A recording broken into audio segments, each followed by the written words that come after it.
La période des fêtes approchait, et cette année, j'avais décidé de quitter la ville pour retrouver un peu de calme et de sérénité chez ma grand-mère. Son petit village, perdu entre les forêts et les collines, me semblait être l'endroit parfait pour fuir l'agitation incessante du quotidien. Là-bas, pas de klaxon, pas de bousculade dans le métro, juste le chant du vent dans les arbres et le crépitement du feu dans l'âtre. Lorsque j'arrivai devant sa maison, une vague de nostalgie m'envahit.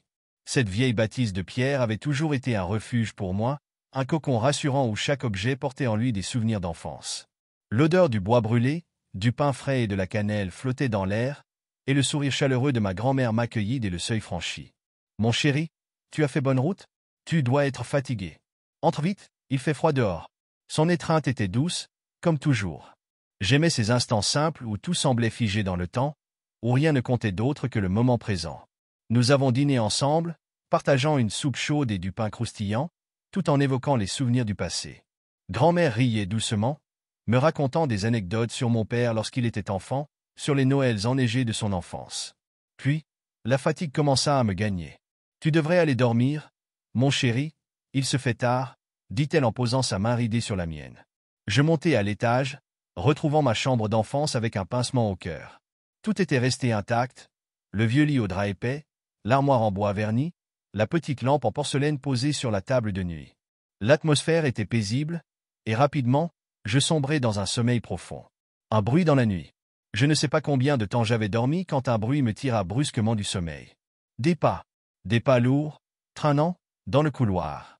Au début, encore engourdie par le sommeil, je crus que c'était ma grand-mère. Peut-être s'était-elle levée pour aller chercher quelque chose dans le grenier, mais alors que j'émergeais lentement, je réalisai quelque chose d'étrange, sa chambre était en bas. Pourquoi montrait-elle ici, en pleine nuit? Les pas s'arrêtèrent net. Juste devant ma porte, un silence pesant s'installa. Puis, une voix. Sa voix. Mon chéri. Mais quelque chose n'allait pas.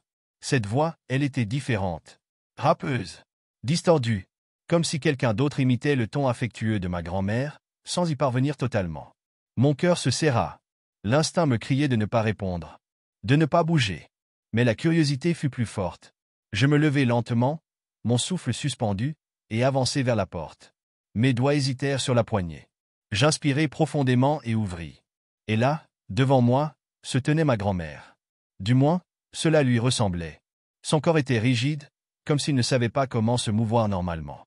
Sa tête était légèrement inclinée vers le bas, et ses bras pendaient le long de son corps, immobile. « Grand-mère » Pas de réponse.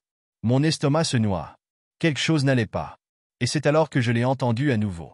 Une voix, claire, distincte, venant d'en bas. « C'est tard, mon chéri. Pourquoi es-tu encore debout ?» Mon sang se glaça. Si ma grand-mère était en bas, alors qui était devant moi? Je n'osais plus respirer. Lentement, l'ombre qui lui ressemblait releva la tête. Et ce que je vis, je ne pourrai jamais l'oublier. Son visage était tordu dans une expression grotesque. Son sourire était trop large, trop figé, comme une imitation ratée d'un humain. Ses yeux, noirs et vides, semblaient sonder mon âme. Un frisson me parcourut des pieds à la tête.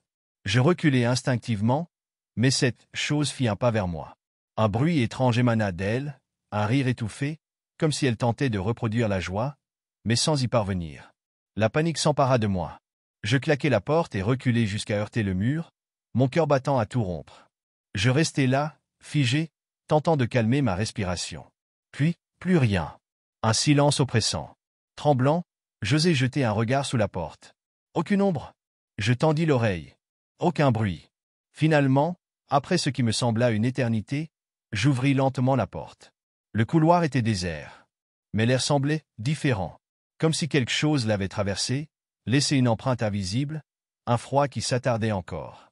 Je descendis en courant et retrouvai ma grand-mère assise au salon, tricotant paisiblement.